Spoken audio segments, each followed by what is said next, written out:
Hey everyone, how was your holiday? Mine was peachy keen. I watched Encanto about 5 times. I went to see the falls, though those were pretty cool. I got COVID, and it was not fun, and that's why it's been so long. Sorry about that, I guess. Yeah, I couldn't do much while I was sick besides play Minecraft and listen to audiobooks. Yeah, I didn't get much reading done, which is kind of lame because I have a lot of stuff to read before the top 100 video in February. But I did manage to get a little bit of reading in. And that's what I want to talk to you guys about today. Kaiju number 8 is a series I've had my eyes on for a while, ever since it began. It was pretty much an instant hit. It's proven to be a massive success in Japan, and especially in the West. Now, obviously, the numbers over here never get close to what you got over in Japan, but Kaiju number 8 might have had the best launch for an English release ever, and I've heard a lot of good things about it. So while I was dying in bed and dying in Minecraft, not getting much of a break, I decided to read all chapters that are out, 54 of them. And,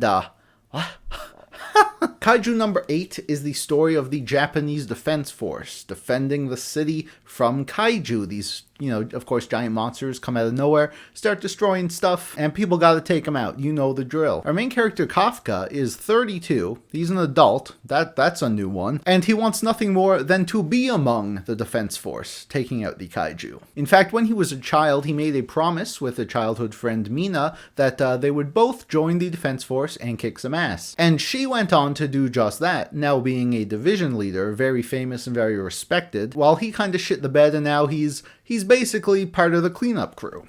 His job is to go in and get rid of kaiju corpses, and that's his life. Now, eventually, a new rookie joins the cleanup crew and, sort of lights that fire in him again, convinces him to try out for the Defense Force again, and he does. He joins the Defense Force. Spoilers, ooh. But in doing so, he may have picked up a parasite. Yes, that's right. At some point, a monster thing climbs into his mouth, and now he can turn into a kaiju. A dai kaiju, to be precise. These are monsters that are significantly stronger than your normal kaijus and significantly more intelligent, and they are usually classified with a number. When Kafka first transforms into this kaiju and is identified by the Defense Force, he is able to escape without them learning his identity, but he is now classified as Kaiju number 8. And Kaiju number 8 can kick some serious ass. In fact, he would be a great asset to the Japanese Defense Force. However, despite, now being in the Defense Force himself, Kafka does really need to keep this identity a secret, because who knows what would happen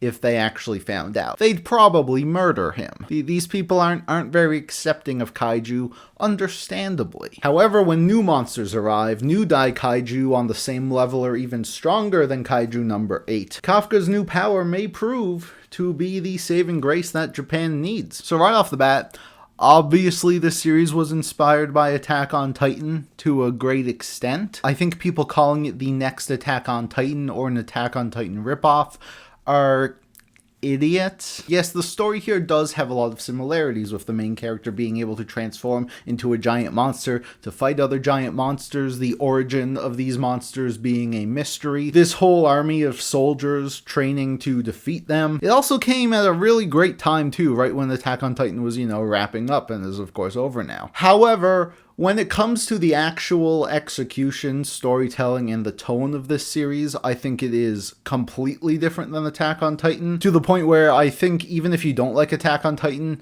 you might want to check this one out, because it's a banger, man. Yes, this series really doesn't have any bullshit at all. It's far from the most original thing I have ever read, but when it comes to pure entertainment, it pretty much ticks off all of the boxes expertly. With a very fast-paced start that really hooks you right away, interesting and likable characters, and a story that starts simple but gets a bit more complex as it goes. This is a mostly lighthearted series. I mean, it does take itself seriously, and there are some serious moments. But it's a kaiju manga. It's big monsters beating the shit out of each other. It's a fun time. I really enjoyed it. Did it actually cure my COVID?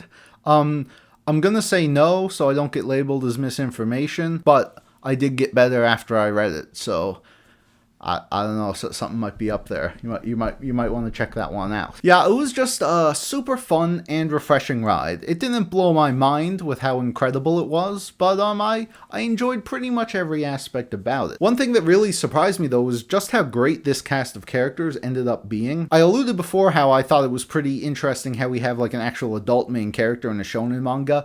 That is honestly pretty rare, especially in an action series, but I did think it was kind of a breath of fresh air because Kafka, he's basically on a team with a bunch of kids. So in a way, he's kind of like a role model, someone for them to look up to, but a lot of them are also a lot more skilled than he is when he's not in kaiju form. So it creates a really interesting dynamic. One of these new soldiers in particular, Shinomiya, yes, relation to Kaguya-sama, it's part of the Akaverse.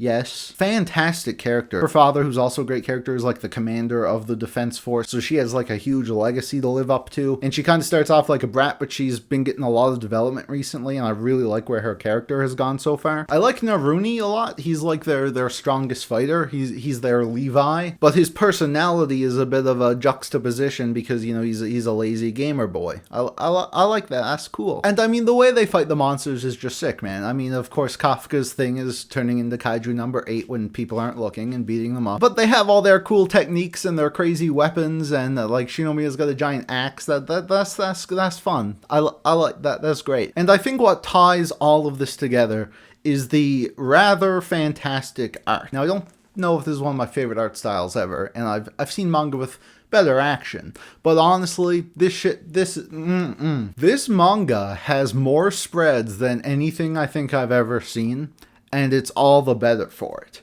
This they take full advantage of the classic double pager here, and it's beautiful. It is a sight to behold, man. If I wasn't sick in bed reading on my phone, I would have screenshotted every fucking one of these. Mwah. If this ends up being like a super long running manga, I cannot imagine how good it's gonna look in a few years.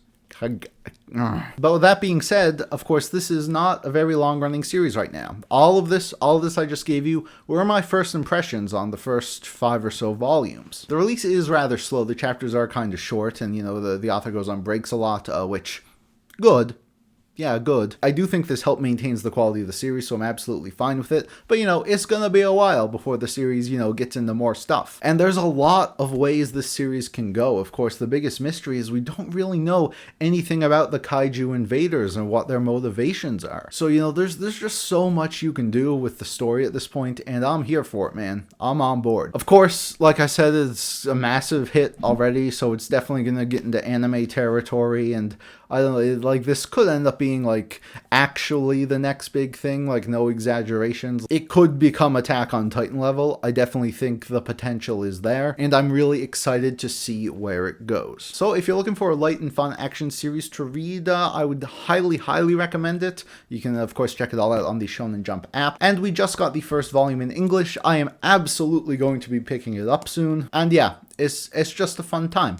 So with that, thank you all so much for watching. I'm now going to get back to all the things I should have been doing the past couple weeks, but that's alright. We're good. We got a lot of stuff coming. Bakuman cast will be relatively soon. Then, you know, I got some cleanup to do on a bunch of series I've read recently, and yeah, top 100. We're good. We're good.